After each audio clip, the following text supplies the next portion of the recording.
Shalom Bapak Ibu, saudara sahabat Samas terkasih. Puji Tuhan ada sukacita dan ungkapan syukur kita di hari ini untuk berkat Tuhan atas kehidupan kita, berkat Tuhan atas keluarga dan atas pekerjaan kita. Kita bertemu kembali dalam Sapaan Damai Sejahtera di hari ini 16 Agustus 2023. Mari kita naikkan ungkapan syukur dalam doa sebelum kita bersama merenungkan firman Tuhan. Bapa dalam surga, kami bersyukur untuk berkat-Mu hari ini.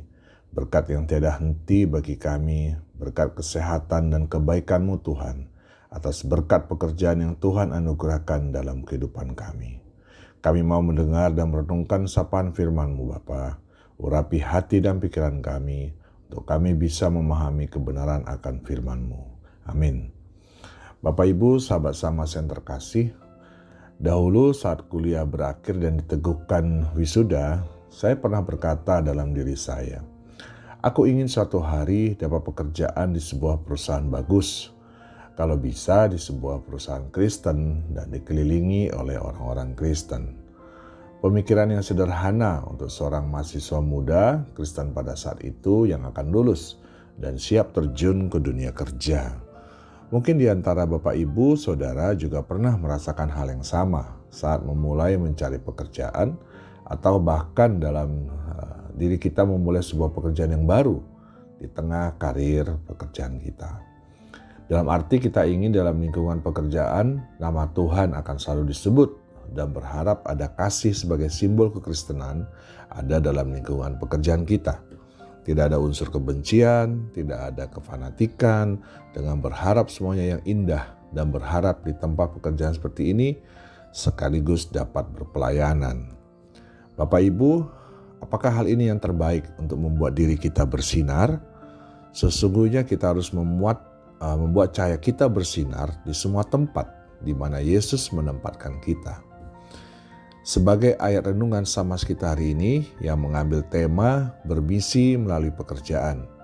Dalam Matius 5 ayat 14-16 berkata, kamu adalah terang dunia, kota yang terletak di atas gunung tidak mungkin tersembunyi. Begitu pula orang tidak menyalakan pelita dan meletakkannya di bawah gantang, melainkan di atas kaki dian sehingga menerangi semua orang di dalam rumah itu. Demikianlah hendaknya terangmu bercahaya di depan semua orang, supaya mereka melihat perbuatanmu yang baik dan muliakan Bapamu di surga.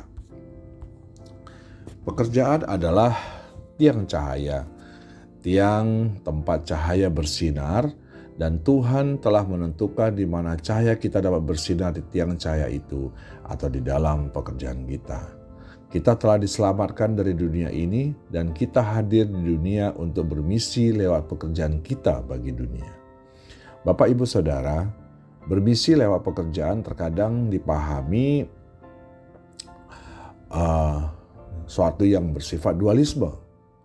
Pekerjaan ya kerja duniawi, bermisi banyak dipandang dan dilihat sebagai hal rohani yang berlaku hanya bagi para rohaniwan, misionaris, penginjil, atau hamba Tuhan. Sedangkan profesi atau pekerjaan dilihat sebagai hal sekuler yang bertujuan untuk mencari uang, bertahan hidup, dan aktualisasi diri kita. Maka berbicara mengenai misi lewat pekerjaan seakan adalah suatu hal yang mustahil. Apakah demikian? Namun dalam tugas pekerjaan kita, Tuhan juga mengendaki kita dapat bermisi. Konsep misi dalam Alkitab menekankan akan 5 hal penting. Pertama, otoritas Tuhan sebagai pengutus kita. Kedua, ketaatan pihak atau kita yang diutus. Ketiga, ada tugas penting yang harus dilaksanakan. Lalu ada kuasa ilahi yang menyertai kita untuk menyelesaikan tugas tersebut. Dan terakhir, ada tujuan bermisi kita untuk menjadi bagian dari rencana Allah bagi kita. Saya ingin menyaksikan bagaimana Tuhan mengendaki apa yang diinginkan Tuhan lakukan dalam pekerjaan yang saya jalani. Sebuah pekerjaan yang terakhir sebelum yang saat ini saya bekerja, Bapak Ibu.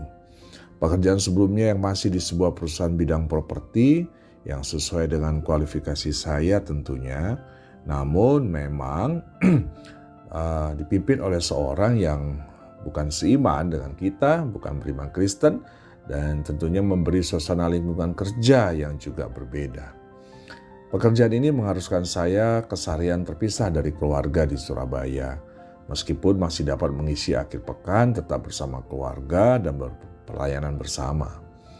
Dalam perjalanan pekerjaan banyak hal-hal yang dijumpai yang bertentangan dengan kasih, bertentangan dengan hati. Selalu mempunyai kebijakan konfrontasi dari tempat bekerja. Ada permusuhan, kerap melakukan proses hukum menghadapi konsumen, ada ketidakjujuran dalam proses perizinan dan kepemilikan aset properti.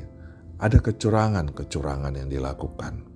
Dalam hal tertentu, tidak melakukan pembayaran atas hak orang lain yang telah membantu pekerjaan konstruksi dengan dalih-dalih yang dibuat.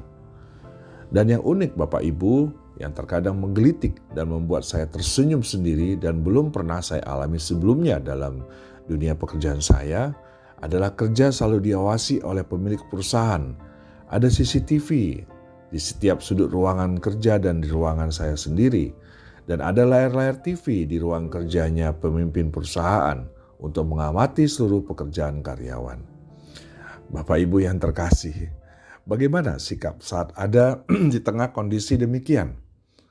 Dalam menjalankan konsep bermisi yang kita sebut di atas, saya tetap memandang dan menjalani pekerjaan ini bahwa ada otoritas Tuhan yang mengirim saya untuk bekerja di perusahaan ini, masuk dalam pekerjaan ini. Tetap mengimani bahwa Dia Tuhan yang berkehendak atas pekerjaan ini untuk kita tetap bersinar di tiang cahaya atau pekerjaan ini. Kemudian apa tugas penting yang Tuhan kehendaki untuk saya lakukan dengan yakin dan percaya ada kuasa ilahi yang tetap menyertai kita dalam kondisi pekerjaan seperti ini. Saya tetap menjalankan pekerjaan dengan sungguh, dengan tetap ada di sisi perusahaan, dan menjalankan pekerjaan yang menjadi tugas saya sebagai tiang cahaya itu. Saya menjalankan semua pekerjaan yang dibebankan dengan hati yang tetap dipenuhi damai sejahtera, dengan berpegang ada kehendak Tuhan untuk kita lakukan. Menjalankan pekerjaan manajerial yang saya lakukan dengan bersikap yang baik terhadap konsumen.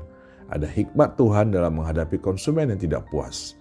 Meskipun pernah diperhadapkan bentrokan dengan warga berkaitan kepemilikan aset, dan saya sempat bertanya dalam hati, apakah ini ujian Tuhan atas ketahanan mental hati dan pikiran saya?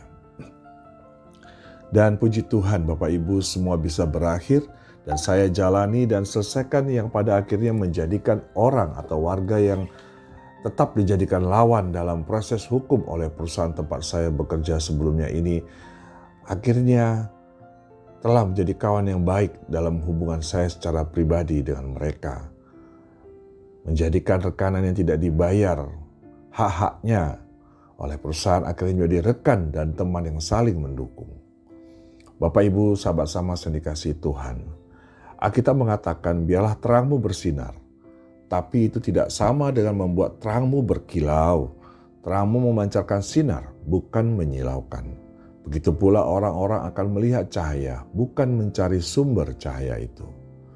1 Korintus 1 ayat 30-31 berkata, tetapi oleh Dia, kamu berada di dalam Kristus Yesus, yang oleh Allah telah menjadi hikmat bagi kita.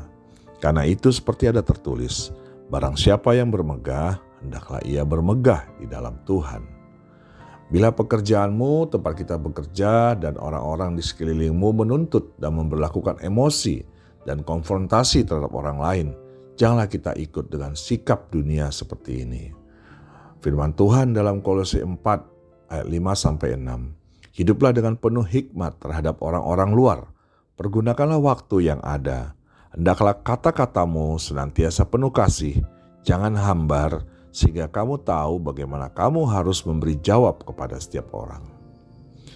Lalu menghadapi kondisi pekerjaan seperti ini, apakah kita lalu menjadi bermalasan dan tidak sungguh-sungguh? Tidak Bapak Ibu Saudara terkasih. Pandanglah Tuhan yang sesungguhnya Tuhan atas diri kita. Kolose 3 ayat 23-24 berkata, apapun juga yang kamu perbuat, perbuatlah dengan segenap hatimu, seperti untuk Tuhan dan bukan untuk manusia. Kamu tahu bahwa dari Tuhanlah kamu akan menerima bagian yang ditentukan bagimu sebagai upah. Kristus adalah Tuhan dan kamu hambanya. Jangan sampai kita baru benar-benar bekerja apabila diawasi oleh atasan. Seperti pekerjaan saya sebelum saat ini yang selalu ada dalam pengawasan CCTV. Begitu juga rekan-rekan karyawan pekerja yang lain.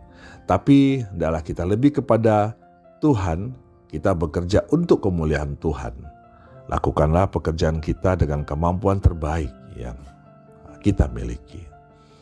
Ketika siapapun yang melihatmu datang ke pekerjaanmu dengan sukacita, tanpa perasaan lelah dan terbeban, kemudian mereka siapapun terlebih yang tidak seiman dengan kita akan bertanya, apa yang membuat engkau begitu bahagia? Pada momen inilah kita mempunyai kesempatan berbagi tentang Tuhan Yesus kepada mereka. Karena kita sebagai murid Tuhan memiliki kekudusan Yesus Kristus di dalam hati. Amin. Mari kita berdoa. Tuhan Yesus, terima kasih untuk pekerjaan yang Tuhan telah anugerahkan kepada kami. Kami mengimani bahwa dalam setiap pekerjaan kami, Tuhan punya sesuatu untuk kami lakukan dalam menjalankan misi Tuhan. Menjalankan kehendak-Mu di tengah dunia pekerjaan kami. Ajar kami untuk selalu berhikmat dan beriman teguh. Di dalam nama Tuhan Yesus kami berdoa. Amin.